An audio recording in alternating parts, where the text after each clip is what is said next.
The Supra 2020 controller is a versatile master control designed to manage and control multiple polar power generators and various third-party devices. It's ideal for applications in telecommunications, military APU, hybrid electric propulsion, fast battery charging, hybrid photovoltaic solar, uninterruptible power systems, and hydroelectric wind energy. The Supra 2020 allows for a web-connected interface using your preferred browser.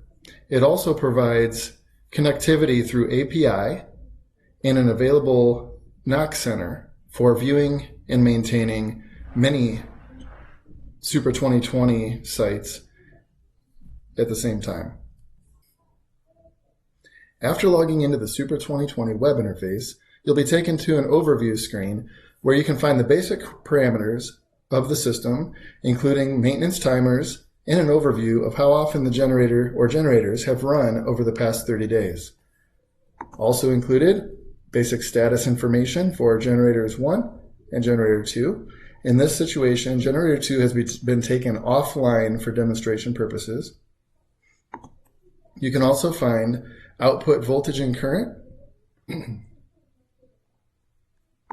And this is where notes can be taken for maintenance logs. Moving down to system settings, all settings for configuration of the site and the device can be found here. You can see a log of user activity, changes that were made, logging in and out. And you can control user settings, including determining whether a user should be receiving maintenance, warnings, or critical alerts. We also have backup and restore functionality. So any or all parts of the system can be backup and restored, which can be used for backup recovery and also for system cloning. Inside the generator menu, we can see basic information about the generator with a little more detail than in the overview section.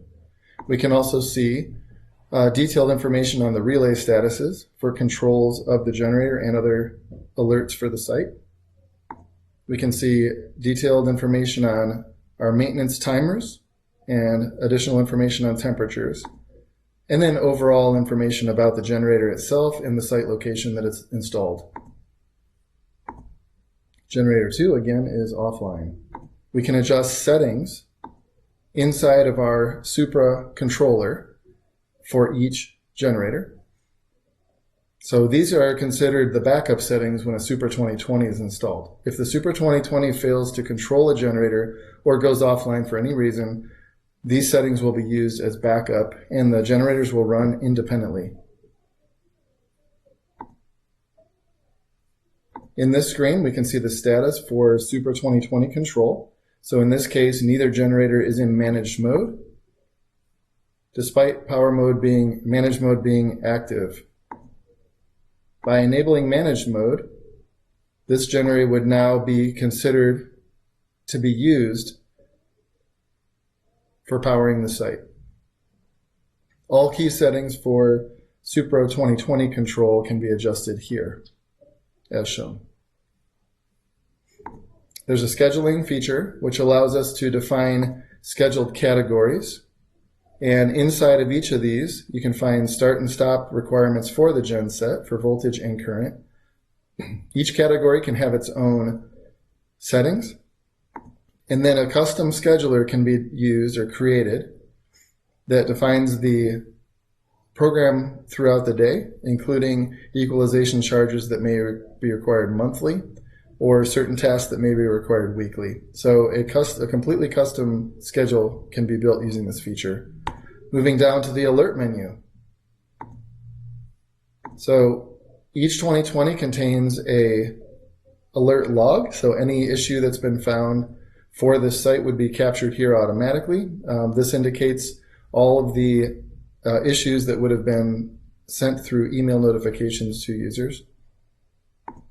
And here's where we would define the triggers that would set each of the alerts that are custom for the Supra 2020. If we have additional devices, those devices can also trigger alerts and drive relay outputs if additional GPIO board is installed on the site. And here again are the maintenance timers. So the alert trigger here is when 1 hour is remaining, the oil change alert would be active. We can quickly add or edit devices that are attached to the site. You can see here we support Modbus RTU, Modbus TCP. If there's a GPIO board installed, we would be able to directly connect to that as well. It's quick and easy to add any type of device to this site as long as they support these communication protocols. So within seconds, a device can be added, and parameters about that device can either be imported or added manually, and immediately those pieces of data are available for the system to use. Connections can be made to define which data source is important for the key features of the system. And faults can be defined for each of the devices here. When a device is added, it gets its own page automatically. Currently, we do not have these Polarium batteries attached to the system. This is for demonstration only. We did have these attached and they are functional, just currently disconnected. So each type of device will get its own page showing a summary and the status of each device. Moving down to history, we can quickly add and create a chart, add parameters to a chart, and create a custom chart over the past week, day, hour.